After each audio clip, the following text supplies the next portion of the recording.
Makin sering Peggy Setiawan tampil di media, makin telanjang pula kebobrokan terhadap penanganan kasus tewasnya Vina dan Eki 8 tahun yang lalu tampil di permukaan.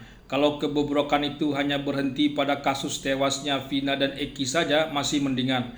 Tapi kalau menjalar kemana-mana dan ada pembenarannya, memang institusi Polri tidak dalam kondisi yang baik-baik saja. Apalagi ini baru 2 hari pembebasan Peggy Setiawan dari status tersangkanya lewat putusan pra-peradilan yang spektakuler itu. Bagaimana kalau seminggu, sebulan, atau setahun misalnya, institusi Polri akan sangat berat seberat-beratnya. Tidak hanya kasus-kasus lama, kasus-kasus baru pun akan dicurigai penuh dengan ketidakberesan. Apalagi fakta-fakta itu juga kalah kuatnya seperti kasus Afif Maulana di Padang misalnya. Hal ini mungkin saja terjadi karena masih ada 8 terpidana yang akan mengajukan gugatan PK ke MA. Artinya kasus ini belum akan berhenti dalam waktu dekat ini. Dan Peggy masih akan warawiri di media bercerita apa adanya. Memang masih ada pihak-pihak yang kontra terhadap Peggy ini dalam artian melihat kasus ini masih sesuai jalur yang benar.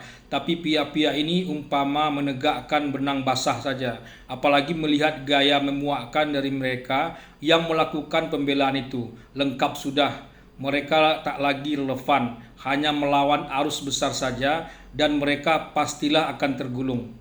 Karena itu institusi Polri dalam hal ini Kapolri harus mengambil tindakan yang dirasa perlu dan efektif. Tak bisa dibiarkan saja seperti 2 bulan belakangan ini. Irwasum sudah turun tangan, Propam sudah turun tangan, tapi tak menemukan kesalahan apa-apa. Semua sudah sesuai dengan prosedur. Rudiana tak bersalah, tak melakukan kekeliruan apapun.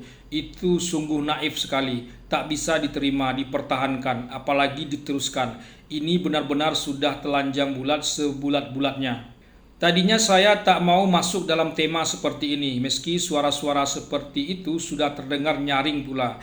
Bagaimanapun institusi Polri harus tetap dijaga. Dijaga tentu saja oleh Polri itu sendiri, terutama dalam hal ini Kapolri. Apalagi Kapolri sendiri, untungnya sejak awal sudah terlihat memiliki suara yang berbeda melihat kasus ini, meski terlihat belum efektif turun ke bawah.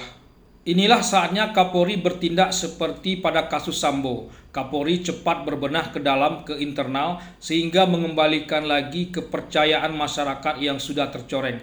Tak bisa dibiarkan begitu saja.